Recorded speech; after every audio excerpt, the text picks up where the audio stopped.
Él es el comandante Daniel Comiso Urdaneta, es contraalmirante Daniel Comiso Urdaneta. Me pongo la lupa de los 40 porque de los 40 la estoy usando, estos lentes. Comandante de la base naval de Puerto Cabello y también de la guarnición de Puerto Cabello y Mora. Comandante del Centro de Adiestramiento Naval de Catialamar, fue subinspector de la Armada, jefe de la Dirección de Investigaciones de la Inspectoría General de la Fuerza Armada. Y acaba de escribir y contestarle a Ochoa Antich, que afirma que Maduro nos está llevando a una guerra. Y usted está de acuerdo con eso, según lo que leí. Bienvenido, ¿no? Pero dice que no se le puede permitir. ¿Por qué Maduro nos está conduciendo a una guerra? ¿Y una guerra con quién? ¿Con Colombia? Esa pregunta es muy interesante. En realidad el artículo, el general Ochoa hace un análisis bastante coherente y muy completo de por qué él piensa que Maduro nos está conduciendo a una guerra. Por supuesto, él lo plantea desde el punto de vista de que Maduro está tratando de utilizar la influencia y el apoyo de sus cómplices, que yo no los llamo aliados, ya yo los llamo cómplices, porque el carácter delincuencial del régimen de Maduro no cuadra con una situación donde estemos hablando de aliados para una causa justa. Los delincuentes tienen cómplices y la gente normal tenemos aliados. Bueno, la guerra sería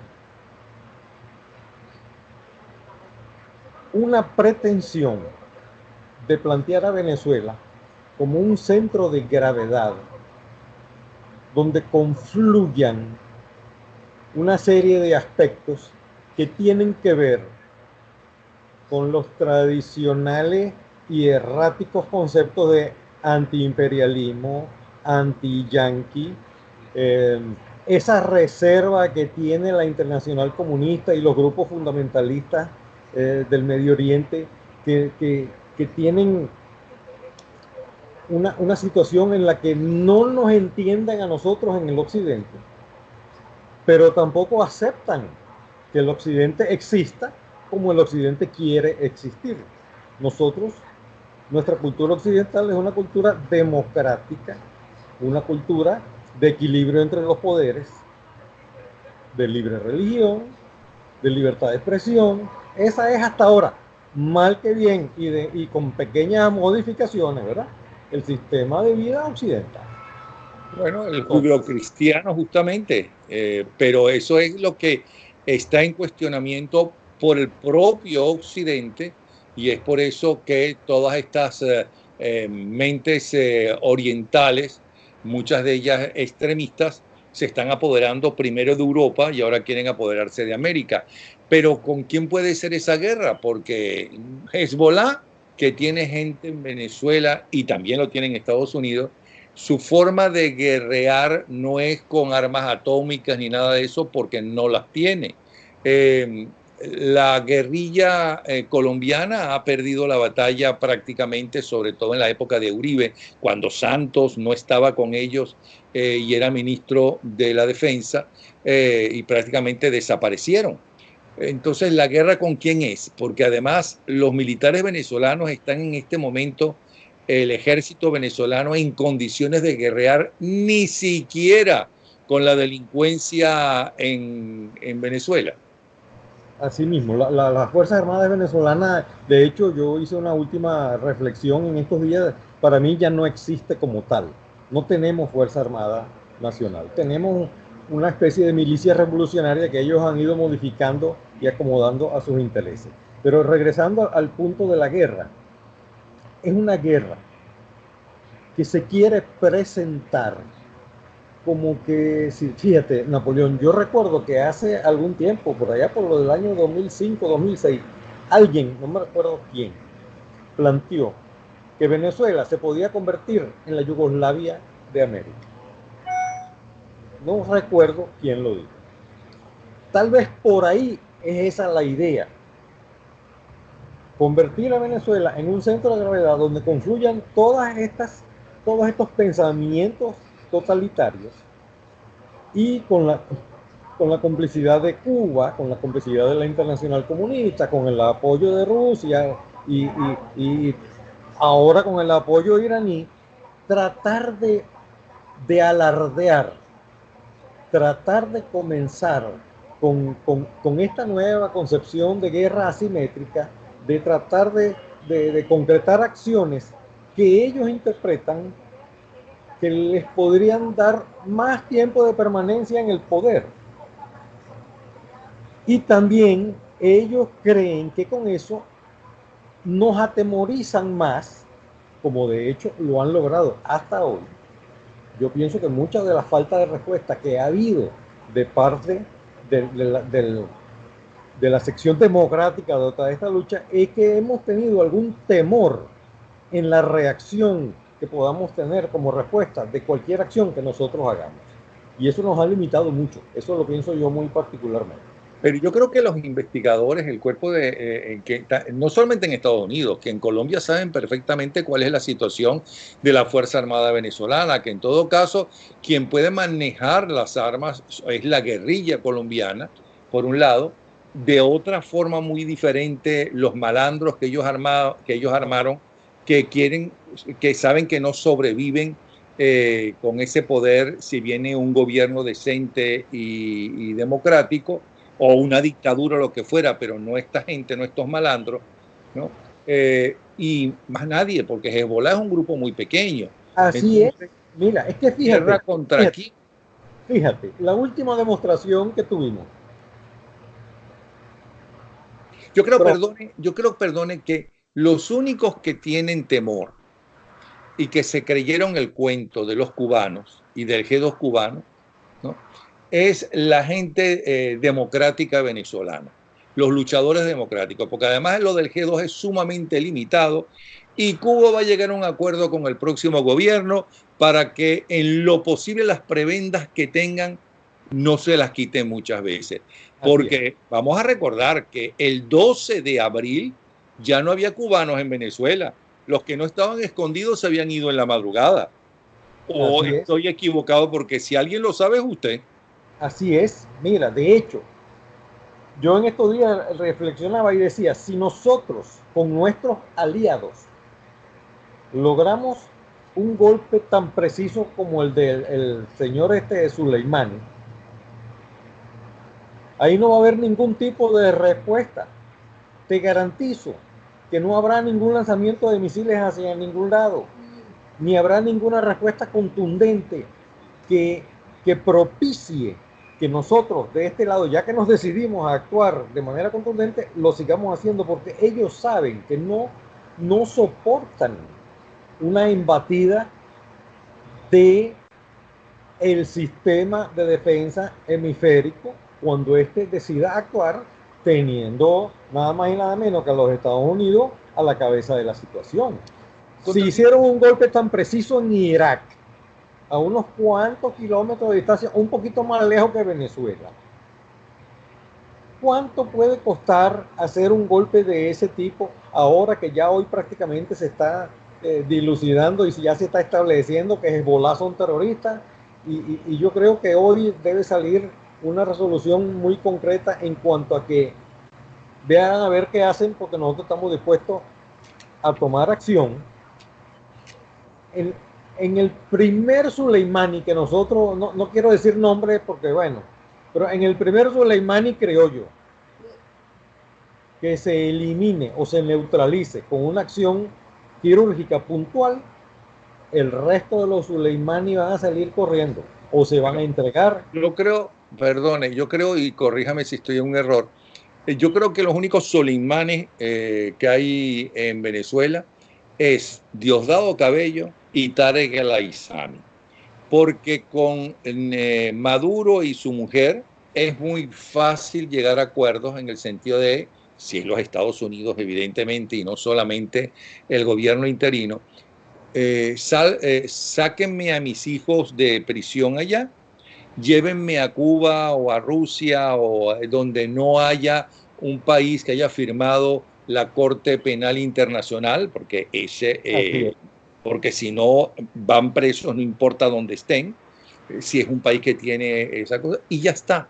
El problema es, ¿no?, Cabello, el narcotráfico, Tarek El Aissami y los intereses de los extremistas musulmanes, como se quiera llamar. Toda esa gente que está allí. Sí. Así mismo es, así mismo es. Por eso es que es importante tomar acción. A mí me preocupa mucho, Napoleón, todos nos emocionamos en enero del 19, cuando el presidente Guaidó asumió el liderazgo, asumió el control de la situación y dijo: cese de la usurpación, gobierno de transición y elecciones libres y soberanas. Ese es el camino. Ahora, ¿por qué él lo dijo de esa manera? Porque yo estoy convencido que esa es la manera, ese es el camino. En el transcurso del tiempo, lamentablemente, hemos visto que están tratando de tomar atajos, de reducir estas fases, de omitir algunas, y no creo que sea saludable. No creo que sea saludable. A mí me da la impresión que por ese resquemor que hay entre dirigencia civil y dirigencia militar, y ese resquemor que hay entre dirigencia militar y dirigencia civil, porque es mutuo y tiene muchas décadas, mucho antes de la llegada de Chávez. Pero ¿a cuál dirigencia militar y civil te refieres en este momento? No, en general, a generales, a ustedes en el exilio, a los otros en el gobierno en general.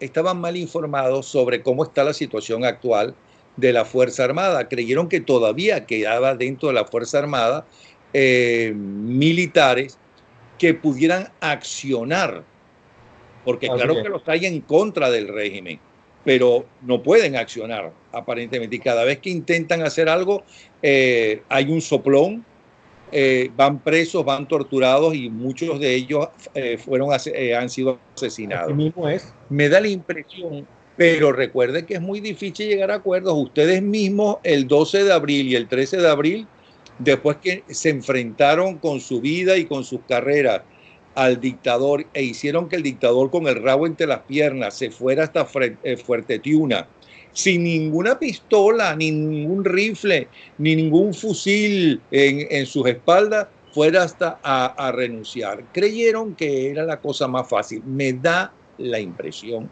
que eso era, ¿no?, lo que sucede.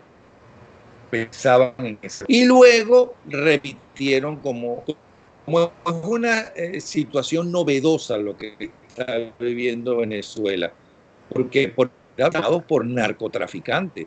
Ellos no son políticos, ellos son unos narcos, ellos son unos delincuentes. Ellos no son Pérez Jiménez, ni ellos son Pinochet, ni ellos son Francisco Franco. No. Ellos no son políticos, ellos no les interesa Venezuela. No, bueno, de hecho, Maduro ni siquiera es venezolano. Vamos, estemos claros. Entonces ahí creo que se equivocaron, pero que ya lo aprendieron. Igual que con el diálogo.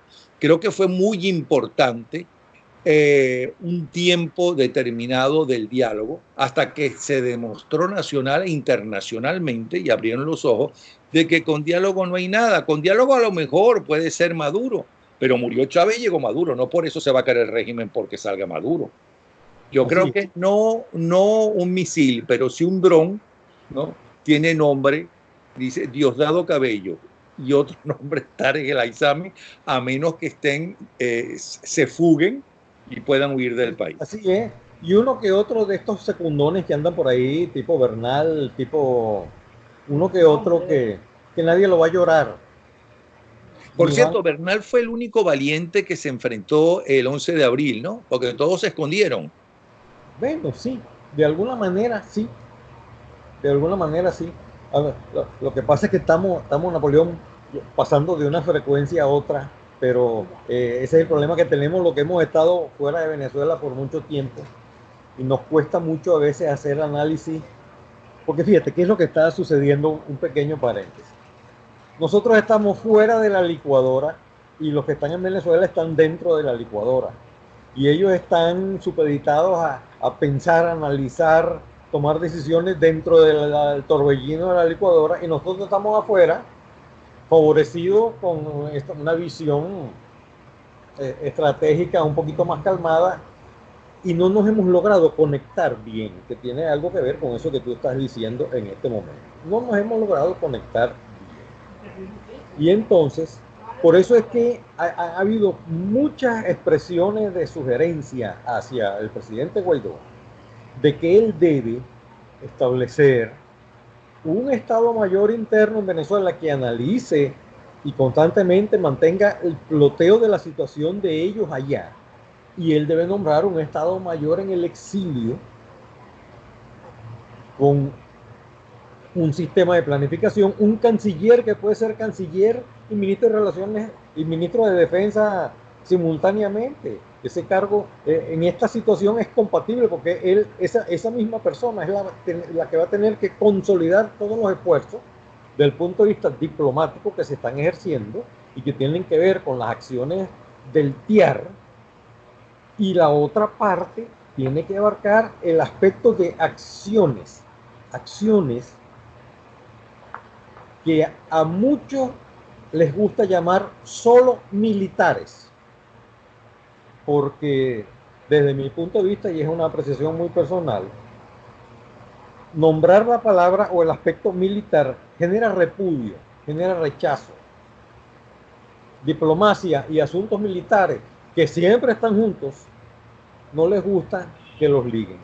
Pero si nosotros tomamos en cuenta lo siguiente, en el año 98 llegó al poder un gobierno traidor, porque él nació, cuando él ganó las elecciones, desde ese mismo instante, él comenzó a traicionar al país. Luego se convirtió en un gobierno ilegítimo, porque comenzó a tomar acciones, dentro de su traición se hizo ilegítimo.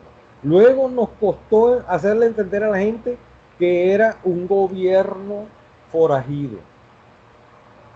Y así se ha ido metamorfoseando, llamo yo esa situación, si me aceptan el término, llegó a ser un estado forajido.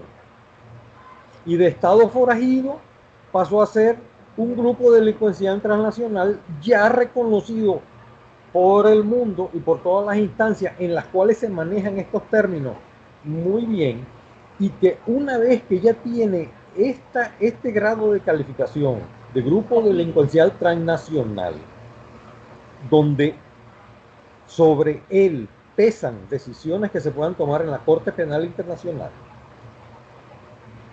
en el Estatuto de Roma a través de la Convención de Palermo, y por el sistema de seguridad hemisférica de nuestra OEA y del Sistema Interamericano de Defensa, Junta Interamericana de Defensa, este grupo delincuencial transnacional, narcotraficantes, terroristas, violadores de derechos humanos, asesinos de ciudadanos, o sea, toda esa gama. ¿Cuántos años nos costó, Napoleón, convencer al mundo y evidenciar ante el mundo que hemos sido gobernados por un Estado que tiene esta característica? O sea, un Estado, un territorio, ya no hay patria, no hay nación, no hay Estado.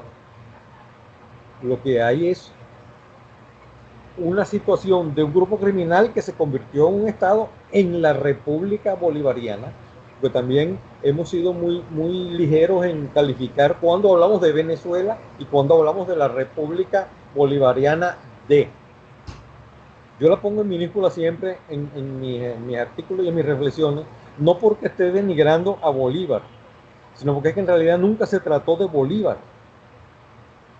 Se trató de los bolívares, pero bueno, no de Bolívar. Y ahora es la República Bolivariana. Ya no es más la República Bolivariana.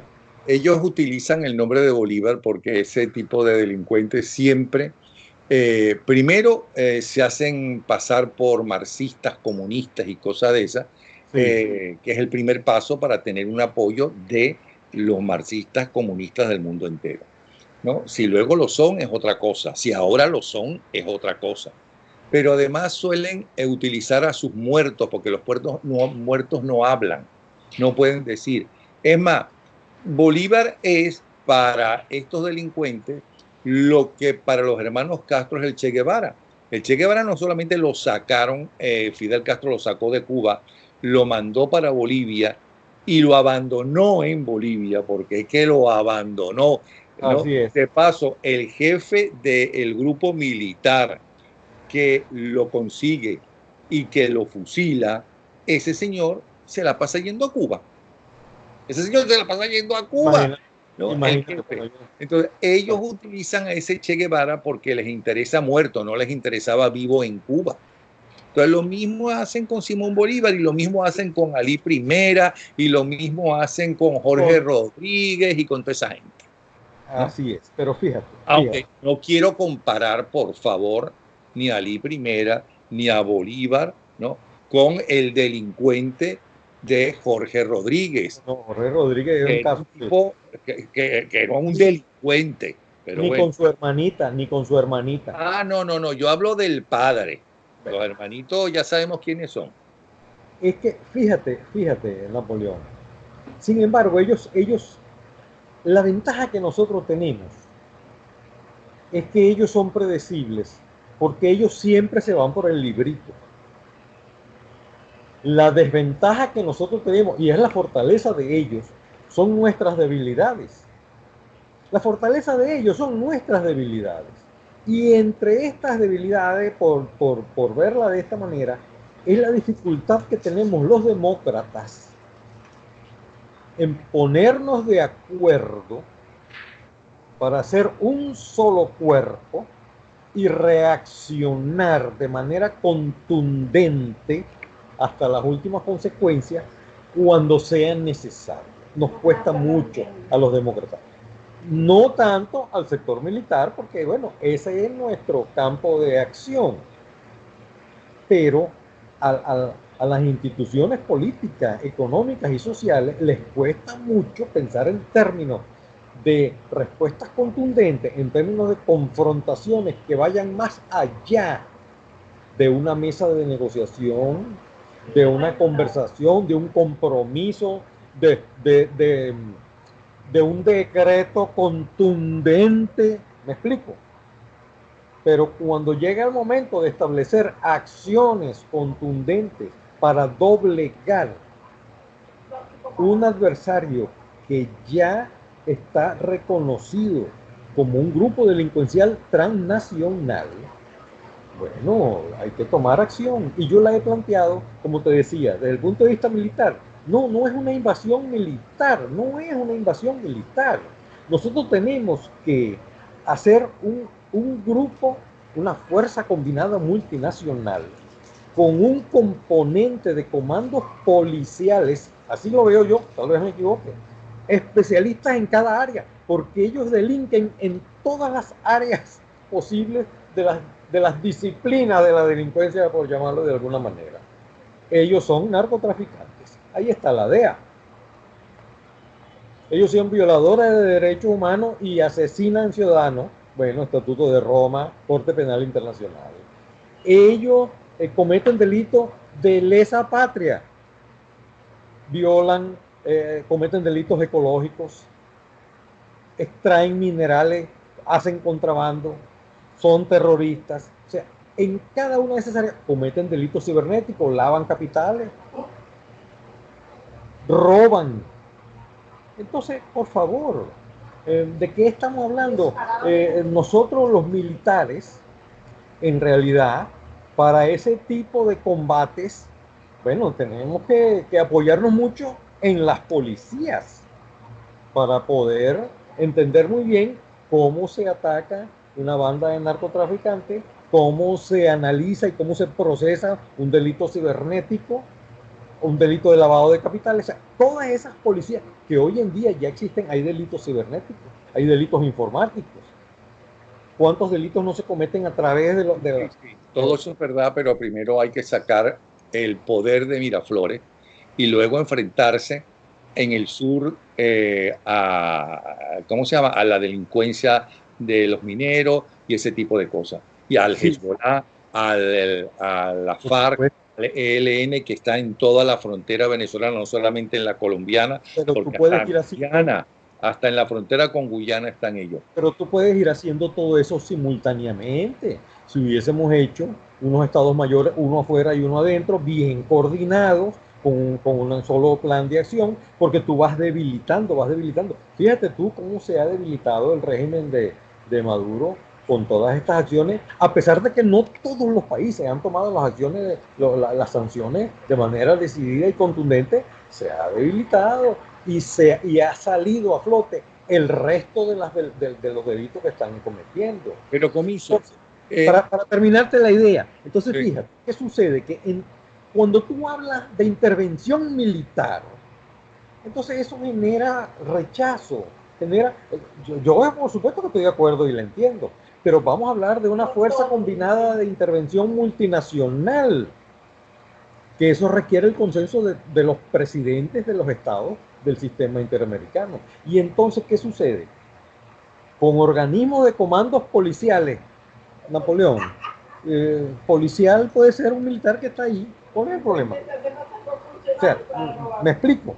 Cuando yo hablo de un comando especial de la DEA, bueno, se está conformado por elementos especializados en combatir narcotraficantes y afines, grupos terroristas. Bueno, es aceptado internacionalmente que cuando hay un estado de emergencia, un estado de excepción o una amenaza como la que tenemos en la República Bolivariana, la amenaza no la tenemos en Venezuela, ¿ok? Venezuela es la que queremos recuperar. La amenaza la tenemos en la República Bolivariana. Se requiere para atacar y minimizar, controlar y someter a esos delincuentes a un alto componente policial que actúe. ¿Qué sucede cuando las fuerzas de la delincuencia sobrepasan el poder de las policías? Entran en apoyo los militares. Eso es aceptado internacionalmente en cualquier país del mundo. Entonces, bueno, hagámoslo. Ahora, yo entro con una fuerza militar. Para hacer todo eso, hay que llevar varios pasos. Yo sé que la gente está desesperada, ¿no? Sí. Y con muchísima razón. Que es difícil entender que son diferentes tiempos, que el tiempo de la gente que está desesperada, que tiene familiares presos, que pasa hambre, que no consigue medicina, es ahora, es el ya. El tiempo de los organismos, el tiempo político no es el ya, porque además están también tan en crisis como el resto de la humanidad por el cambio que hay tan grande. Pero el tiempo de la diplomacia es otro tiempo muchísimo más lento y demasiados intereses de todo tipo. Ya se ha logrado lo siguiente. Pero fíjate, un pequeñito, pero fíjate que la diplomacia en estos momentos está actuando lo más rápido que yo he visto alguna diplomacia actual. Hacia eso iba. ¿Qué ha pasado con Venezuela?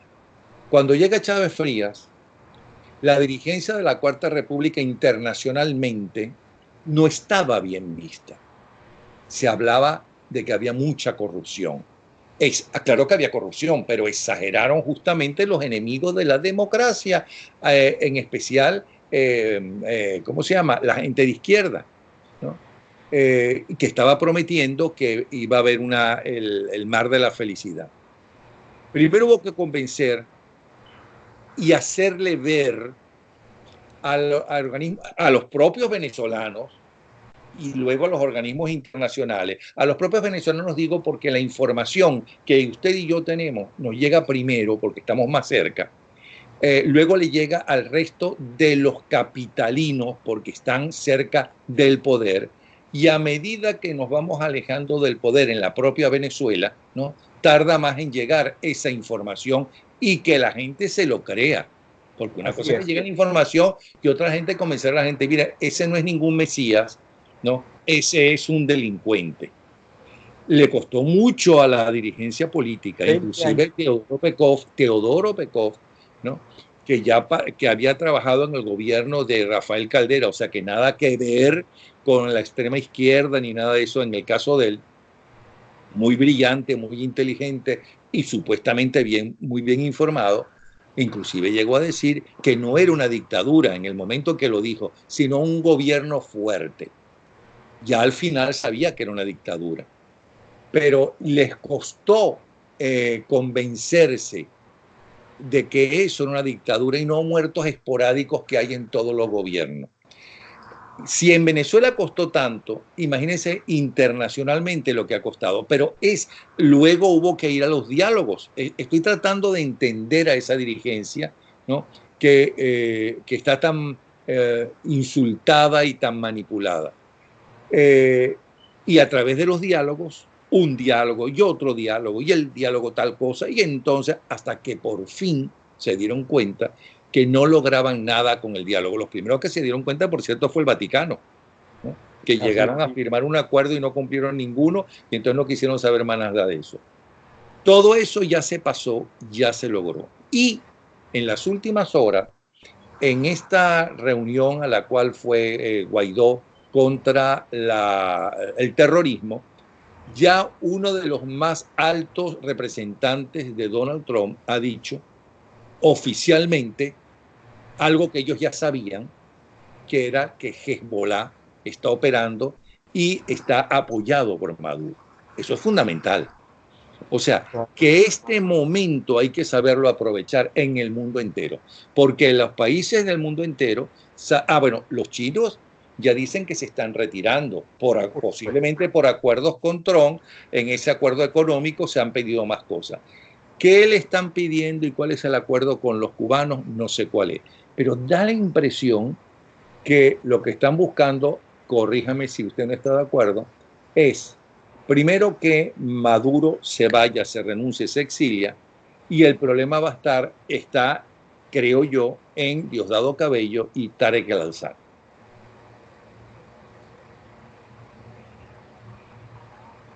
Yo creo que también estamos sobrevaluando las posibles reacciones de ambos, de Tarek El-Alzar y de Diosdado Cabello. Porque si asumamos que ese va a ser el orden, Maduro, a mí no me gusta utilizar la expresión Maduro se va, porque es que él no se va a ir, a él hay que sacarlo, pero sacamos a Maduro hacia un exilio, hacia un proceso, porque para mí un exilio es demasiado benevolente, él tiene que ir hacia un proceso, pero bueno, se va a Maduro, porque lo logramos sacar. Y se queda Diosdado y se queda Tarek El-Alzar. ¿Se quedan con quién? No. Al mismo tiempo tiene que ser todo. Si ellos no llegan, yo creo que los norteamericanos están llegando con su presión a tratar de salir de esto, ¿no? Sin militares ni nada de eso. ¿Okay? Porque primero estamos viviendo en otro mundo. Ya esto no es, y además esto no es Panamá, ni es Granada, ni nada de eso. Pero son épocas diferentes. Tiempo. Son épocas diferentes y circunstancias diferentes. Fíjate que aquí en Panamá todavía la gente, en estos días que se celebraba el aniversario de la invasión, los panameños aún no se han logrado poner de acuerdo de cómo hay que analizar y ver desde el punto de vista histórico el proceso de la invasión. ¿Aló? Los planteamientos. En Panamá, ellos fueron liberados de Noriega por quienes, entre comillas, usurpaban un territorio en Panamá. ¿Me explico? Bueno, usurpar un territorio es muy relativo porque hubo unos acuerdos donde ambas partes firmaron, tanto las autoridades panameñas de ese momento como las autoridades norteamericanas. Así es, Napoleón. Eso es así, pero eso no está claro ante la opinión pública. Los que hicieron esos acuerdos para que vinieran los gringos y actuaran como actuaron, no dicen nada.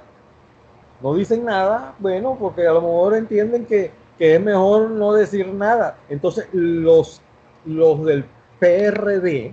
Porque para empezar, gracias a los gringos tienen país, porque Panamá era territorio colombiano y se lo quitaron para hacer el canal de Panamá.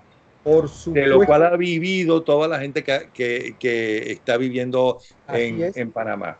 Pero es que ellos hasta cierto grado se le podía dar la razón. A los que no se le puede dar la razón en cuanto a lo que han hecho los gringos por la libertad es a los europeos. Los americanos salvaron no solamente a los europeos de los nazis, sino que también con el plan Marshall levantaron económicamente y ahora los odian, ¿no? En cambio, los japoneses, a eso sí es verdad que no los entiendo. A los japoneses le mataron miles y miles de personas en Hiroshima y Nagasaki. Es verdad que después apoyaron económicamente, pero no los odian. Yo no quisiera saber nada de los norteamericanos si fuera japonés. Y así todo ese pueblo demostró una madurez impresionante, cosa que no lo demostraron los europeos. Cosa que no han demostrado. Estoy de acuerdo completamente con esta, inclusive con la apreciación de Panamá. Igualmente, yo estoy de acuerdo con que se haya hecho lo que se hizo. Pero igualmente la misma apreciación con Europa y Japón con relación a los Estados Unidos. Pero eso me da pie fíjate, a expresarte una impresión que a lo mejor no tiene mucha fuerza, pero me da la impresión de que muchos actores políticos en el mundo, en el continente y en el mundo, no quieren, bajo ningún concepto, que sea Donald Trump en el ejercicio de su presidencia o tal vez en la próxima, el que se lleve el galardón de haber logrado la recuperación de Venezuela. Eso lo logra, bien se lo merece. Por supuesto, por supuesto, pero me da la impresión que hay muchos actores políticos de la izquierda internacional y de la internacional comunista y de los europeos que no pueden ver a Trump y de los mismos demócratas, Napoleón, de los mismos demócratas norteamericanos, que no ven con buenos ojos que sea Trump el que se lleve esa medalla, pero para nosotros sería fenomenal que sea Trump o sea quien sea, como pudo haber sido Obama, que en mi opinión no fue lo contundente que debía haber sido, además de que le dieron un premio Nobel adelantado por lo que supuestamente iba a hacer. Es verdad. Pero acuérdate que dentro del Partido Demócrata no son todos, pero sí hay mucho izquierdista. Entonces hay mucha presión de la izquierda. Si los izquierdistas están en algún partido en Estados Unidos, realmente están en el Partido Demócrata. Así es. Como en el Partido Republicano hay gente del Ku Klux Klan de extrema izquierda, de extrema derecha y demás. Pero no es la mayoría tampoco. Pero entonces, en resumen, Comiso, además yo quería hacerle una pregunta. ¿Por qué el gobierno de transición que se logra en la madrugada del 11 de abril duró 3 días? Si alguna vez salimos de esta gente, y concretamente del único líder que ha tenido esa gente, que es Chávez Frías, ¿no? Salimos de Chávez Frías. La gente en su manifestación y arriesgando su vida, y a más de uno mataron, hizo que Chávez Frías, con el rabo entre las piernas, se fuera a Fuerte Tiuna. Y que renunciara. ¿Por qué al tercer día regresó si nadie salió a las calles, ¿no? A tirar tiros y a defender a Chávez Frías? Diga la verdad. No importa quién tenga que hablar. Yo me fui de Venezuela en febrero del 2005, después de haber pasado por el proceso 11 de abril, Plaza Altamira y todo lo que vino después, el referendo revocatorio. Y yo creo que opino lo mismo que tú en el sentido siguiente. El momento más cercano de la salida del régimen fue el 11 de abril. Independientemente de que muchos pensábamos que no necesariamente Chávez iba a renunciar ese día, porque pudieron haber pasado muchas cosas, incluida la renuncia de Chávez, pero tal vez la menos esperada era la renuncia de Chávez. Sin embargo, por lo cual no se habían preparado, no se habían puesto de acuerdo quién iba a ser el ministro de tal cosa y de tal. Allá voy. Ahora te voy a dar mi impresión personal y particular. Ahora, yo pienso, porque sí es verdad, nos pusieron a pelear a los militares, que no nos pusimos de acuerdo por los cargos y tal, eso para mí fue secundario. Eso fueron unas peleas tontas, unas discusiones que sinceramente, si el aspecto estratégico político hubiese estado todo bien hilado, eso se resolvía rápido. Pero bueno, fíjate, había un binomio, Carmona-Ortega.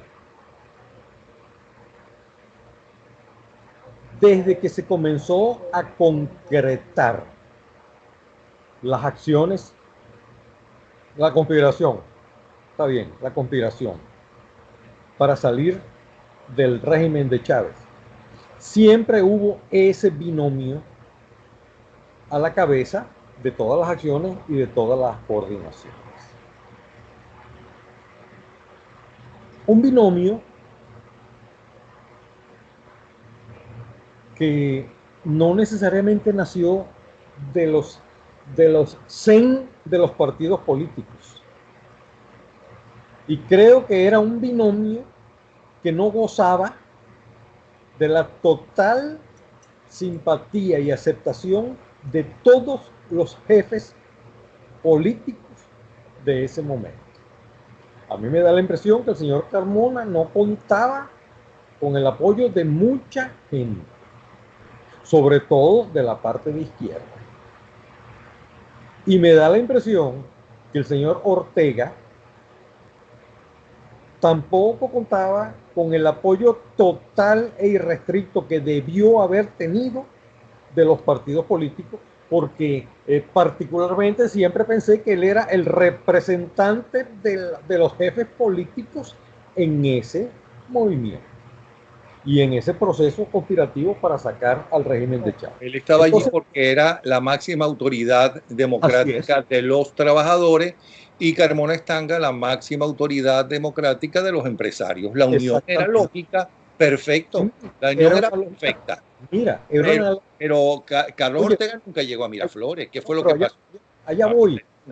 Fíjate, era una lógica tan perfecta y tan poderosa que yo creo que en ningún país del mundo, ni en Europa, iban a lograr entender cómo el jefe de los empresarios con el jefe de los sindicatos se iban a abrazar para sacar... Pero te estás yendo por las ramas, Comiso. No, te estás yendo por las ramas. ¿Por qué duró 3 días? Entonces, ¿qué pasa? Se supone... Y lo pregunto para que esta transición que yo siento cercana por primera vez, no dure 3 días. Se supone que iba a haber un reconocimiento en la Asamblea Nacional del gobierno de transición que saliera,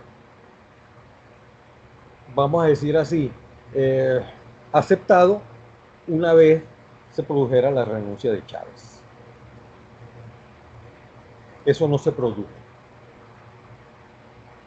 Cuando tú me preguntas a mí qué pasó, por qué duró 3 días, por qué Carmona se quedó sin el piso y sin el apoyo que él siempre tuvo, mira, yo esa respuesta no la tengo, Napoleón, pero a mí me gustaría preguntarle a Ortega porque era un binomio, no era Carmona, era un binomio. Carmona sin Ortega no lograba el trabajo. Y el jueves se lo pregunto a Carmona. Este jueves se lo voy a preguntar a Carmona.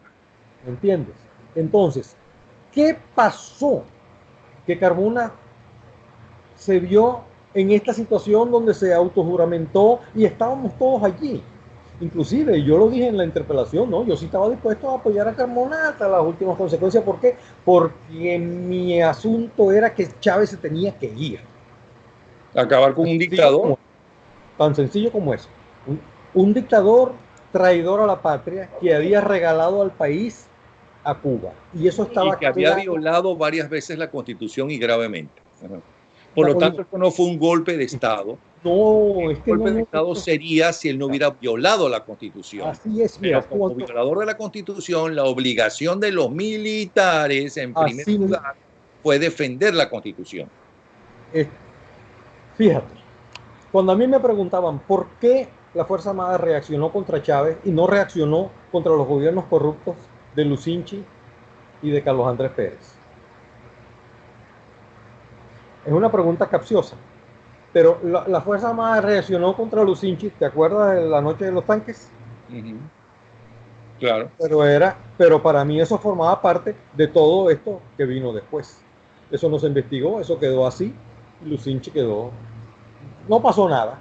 Los tanques salieron, no pasó. Entonces no sabes por qué duró 3 días. Bueno, 3 días porque se retiró el apoyo a pero 20 años después de haber analizado tantas cosas, me atrevo a decirte lo siguiente.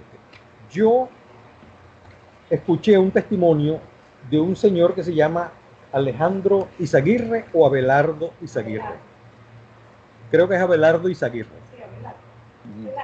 Él da un testimonio en un video en las redes que me dio luces para muchas cosas.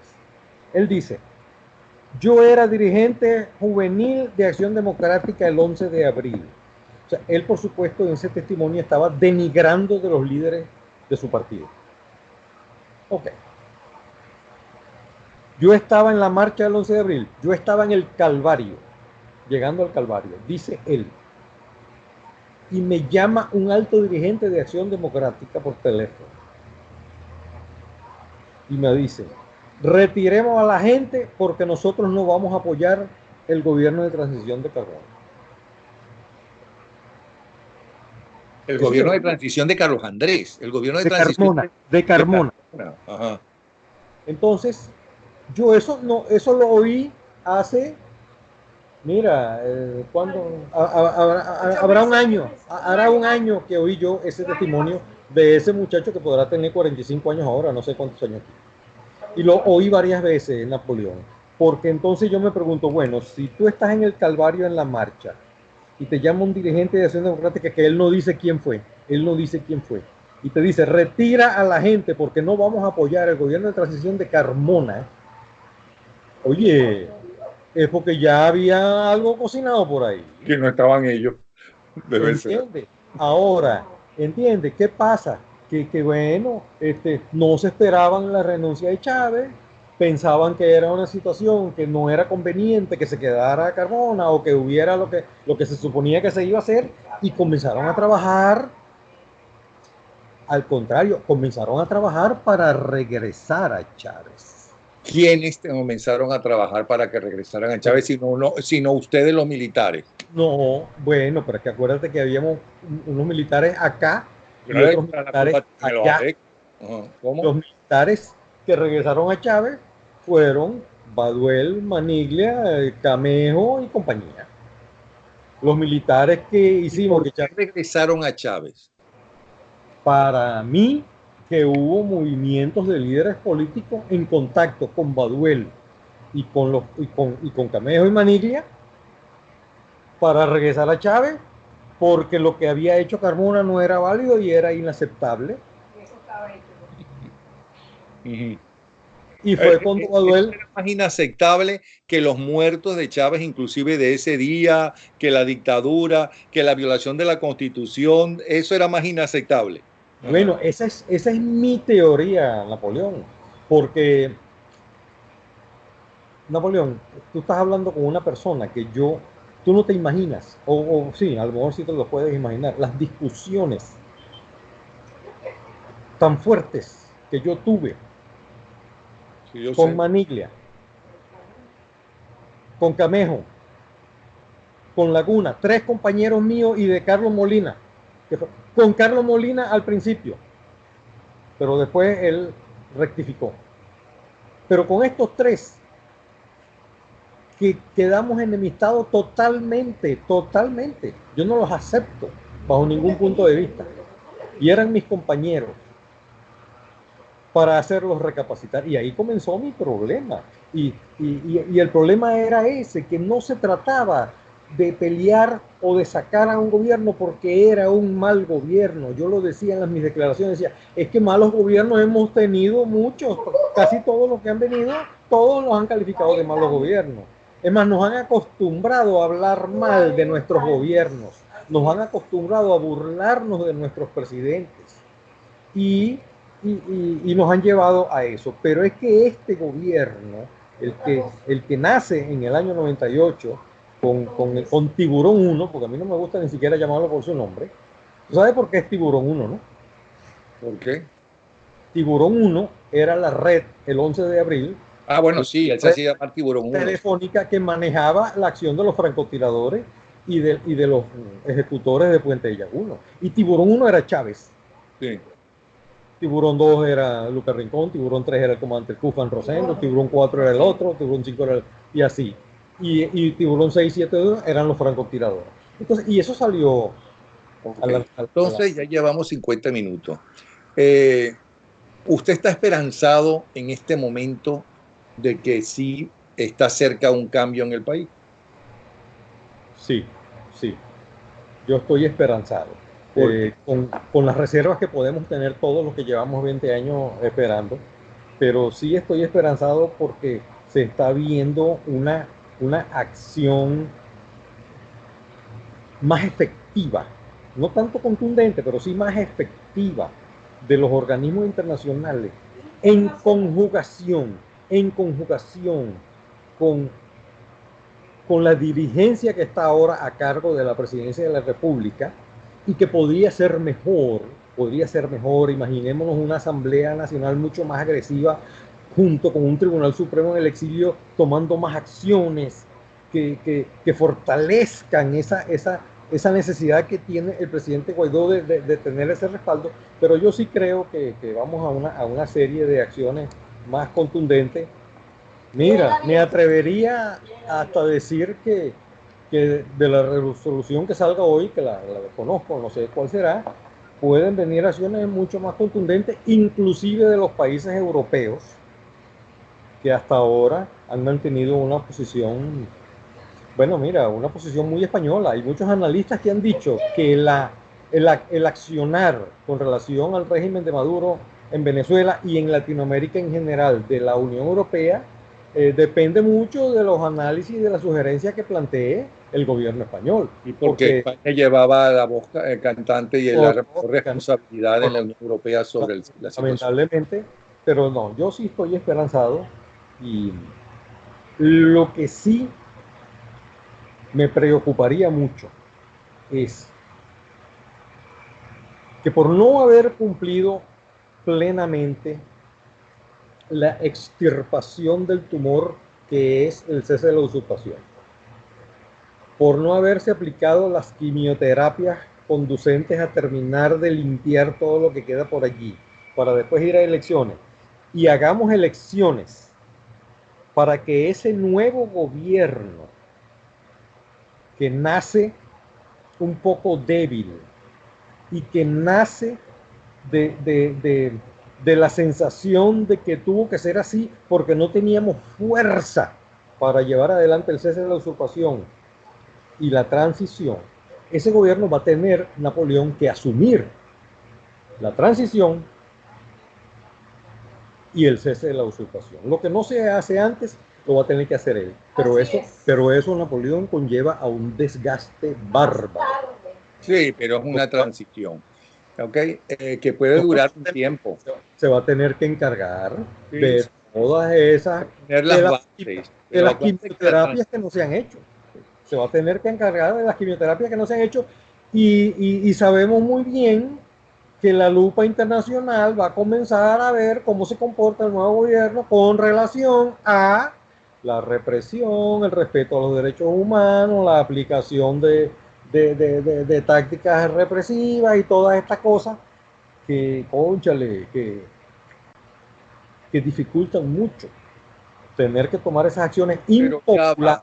Ya va. Se trata de la reunión de estas últimas horas de enfrentarse al terrorismo. Una cosa es enfrentarse a unos políticos que están conspirando, inclusive hasta unos guerrilleros en los años 60, ¿okay? Con una ideología, y otra cosa es enfrentarse a narcodictadores, a Hezbollah. ¿Okay? Entonces, ese enfrentamiento tiene que ser obviamente armado, ¿no? Sí. Y entonces ya internacionalmente se sabe que hay un enfrentamiento armado. Y formal. Y formal. ¿Okay? Y formal. Y va a haber una ayuda internacional en ese sentido, digo yo. Bueno, Comiso, muchísimas gracias por haber aceptado nuestra conversación, esta llamada. Es el contraalmirante Comiso Urdaneta, Daniel Comiso Urdaneta, quien ha estado conversando con nosotros. Vuelvo a repetir algunos de los cargos que ha tenido en la llamada Cuarta República: comandante de la base naval de Puerto Cabello y por tanto de la guarnición de Puerto Cabello y Mora, comandante del Centro de Adiestramiento Naval de Castelamar, subinspector de la Armada, jefe de la Dirección de Investigaciones de la Inspectoría General de la Fuerza Armada. Estos son algunos de los puestos importantes y estratégicos que ha tenido. Muchísimas gracias por haber aceptado esta invitación, y la idea justamente es saber exactamente dónde estamos, cómo salimos y hacia dónde, y cuándo salimos, sobre todo. Pero bueno, un abrazo. Bueno, muchas gracias, Napoleón, por esta oportunidad de acercamiento a la gente que te oye, y bueno, sigamos adelante. Gracias. El proyecto es Venezuela. Sí, señor. Hasta luego.